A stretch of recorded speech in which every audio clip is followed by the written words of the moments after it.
Je vais refaire encore la lecture pour ceux qui n'étaient pas là hier. La parole de Dieu dit ceci dans Genèse 47, du premier verset au sixième verset. Joseph a allé avertir Pharaon et lui dit: mes frères et mon père sont arrivés du pays de Canaan avec leurs brebis et leurs bœufs et tous ceux qui leur appartiennent. Et les voici dans le pays de Goshen. Il prit 5 de ses frères et les présenta à Pharaon. Pharaon leur dit: quelle est votre occupation? Ils répondirent à Pharaon: tes serviteurs sont bergers, comme l'était nos pères. Ils dirent encore à Pharaon: nous sommes venus pour séjourner dans le pays, parce qu'il n'y a plus de pâturage pour les brebis de tes serviteurs, car la famine s'appesantit sur le pays de Canaan. Permets donc à tes serviteurs d'habiter au pays de Goshen. Pharaon dit à Joseph: ton père et tes frères sont venus auprès de toi. Le pays d'Égypte est devant toi. Établis ton père et tes frères dans la meilleure partie du pays, qu'ils habitent dans le pays de Goshen.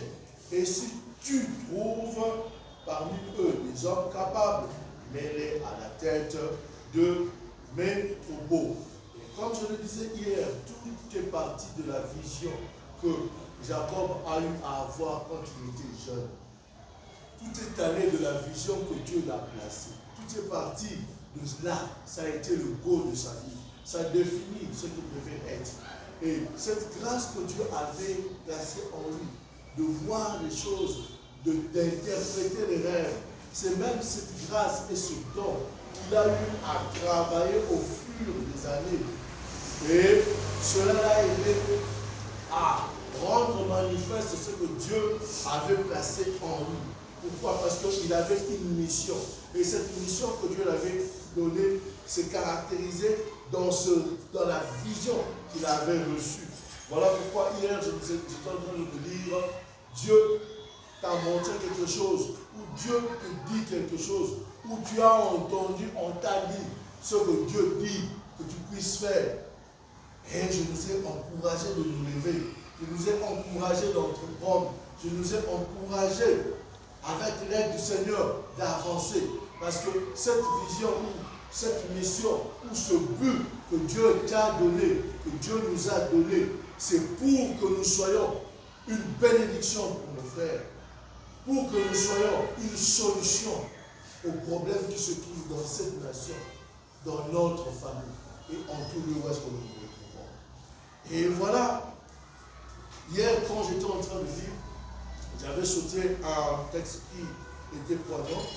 C'est dans le livre de Proverbes 6, le 6e verset, au 9e verset, la parole de Dieu dit ceci: va vers la fourmi paresseuse, considère ses voies et deviens sage. Elle n'a ni chef, ni inspecteur, ni maître. Elle prépare en unité sa nourriture. Elle amasse pendant la moisson de quoi manger seul. Paresseux, jusqu'à quand seras-tu couché? Quand te lèveras-tu de ton sommeil? Et je prends une autre parole qui dit ceci: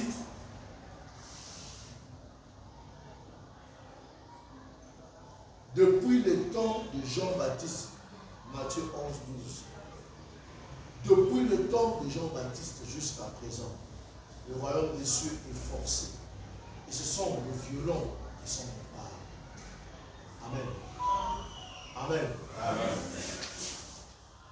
La croissance ne se produit pas dans le confort. Elle commence dès le moment que tu quittes ton confort. On ne doit pas trop aimer le confort.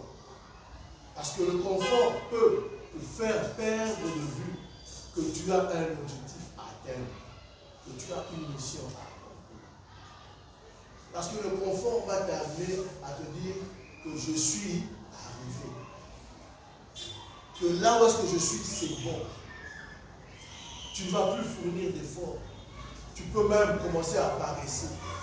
Pendant que ce que tu es en train de voir, ce n'est même pas tout ce que Dieu a préservé ou a réservé pour toi. Voilà pourquoi on dit, regarde à la fourmi. Bannis la paresse. Là où est-ce que tu es, ce n'est pas le sommet. Tu dois encore continuer à avancer. Et c'est quand tu ressens la résistance que le véritable progrès débute dans ta vie. Quand tu ressens la résistance, quand tu sens que les éléments s'opposent à toi. À tel point que il y a le pasteur Vernon qui disait souvent, quand tu marches, et j'essaie de paraphraser, quand tu fais route avec le diable, tu vas voir que le chemin sera oise. Mais quand tu ne fais pas route avec lui, il va se tenir devant toi pour t'empêcher d'avancer. Pourquoi? Parce qu'il ne veut pas que tu réussisses dans la mission à laquelle Dieu t'a recommandé de faire. Et nous devons comprendre ceci, que même quand c'est compliqué, même quand c'est dur, nous devons continuer à avancer. Un trésor est caché dedans. J'emprunte les paroles de Jean Lafontaine. Je ne sais l'endroit. Je les ai fouillés, bêchés. Ne laissez nulle place où votre main ne passe et ne les passe. Faites ce que vous devez faire. Quand Dieu est avec vous. Quand c'est Dieu qui vous donne. Faites ce que vous devez faire. Et fais-le. Va avec la force que tu as. Ça suffit. Dieu seul sait que cette force que tu as te permettra à faire les pas qui sont à ta possibilité. Et là où est-ce que tu ne sauras pas, il va te porter sur ses épaules. Il va te porter sur ton dos pour faire les pas que toi tu ne sais pas faire. Dans cette marche, dans ce combat, dans ces affaires que tu es en train d'entreprendre. Alors, peu importe l'opposition, peu importe les vents qui veulent te faire reculer, décide d'avancer. On doit comprendre ceci. Le choix est le plus grand pouvoir que l'homme a.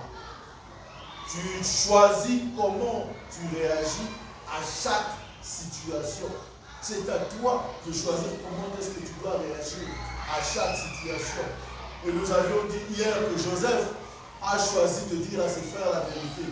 Que cette circonstance, ce qui s'est passé, ce qui m'a fait entrer dans le processus qui m'a amené jusqu'ici, ce n'était pas vous, mais c'est Dieu qui avait pourvu, qui avait voulu cela, afin qu'aujourd'hui, je me tienne à cet endroit pour vous faire entrer là où est-ce que Dieu vous voulait, là où est-ce que Dieu vous voyait. Voilà pourquoi souvent j'aime dire aux gens, il ne faut pas être rancunier. Tu ne sais pas peut-être ce que cette personne t'a fait, a créé en toi quelque chose qui a permis à toi d'être, que tu puisses devenir vigilant comme un serpent. Parce que si cette personne ne t'avait pas fait ça, tu aurais fait confiance à toute personne.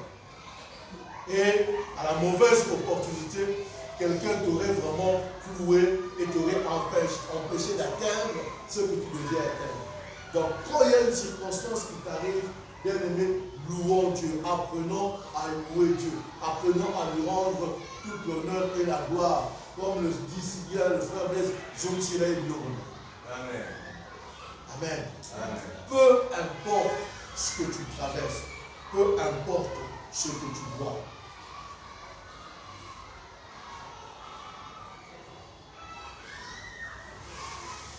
Nous sommes des pions dans l'échiquier de Dieu. Et j'aimerais nous dire une chose, ne laisse pas tes circonstances te définir. Ne laisse pas ceux qui se tiennent devant toi définir la personne que tu es. Non, non. C'est ta vision qui doit te diriger. C'est ta mission qui doit conduire tes pas. C'est ton but qui doit t'amener là où est-ce que Dieu te demande d'arriver. Parce que si tu fais les choses selon ce que toi tu penses, selon ce que toi tu veux, tu risques de passer à côté. Et la bénédiction qui t'attendait là où est-ce que Dieu avait demandé au corbeau de venir te nourrir, tu te rendras dans une autre source où est-ce que les corbeaux ne vont pas venir et tu vas mourir de faim. Dieu sait tailler les chemins. Dieu sait tracer les chemins. Pour arriver à un endroit quelconque, les chemins de Dieu, souvent, elles sont des lignes brisées. Tu ne comprends pas, mais ce sont des lignes brisées. Et ce sont ces lignes brisées qui vont te faire arriver à la destination, là où est-ce que Dieu t'attend. Et dans ces lignes brisées-là, Dieu te fait passer dans certaines écoles qui te permettent à avoir l'équilibre et à supporter la bénédiction qui est la tienne. Tu n'as pas été créé pour simplement suivre les gens. Non, non, non. Tu as été créé pour vivre avec intention. Tu as été créé pour vivre avec une mission. Tu as été créé pour accomplir des choses à la gloire de Dieu. Tu as été créé pour accomplir un appel supérieur. Cet appel que Dieu t'a donné, que je peux dire présentement, je peux interpréter ça comme la mission que Dieu t'a donnée.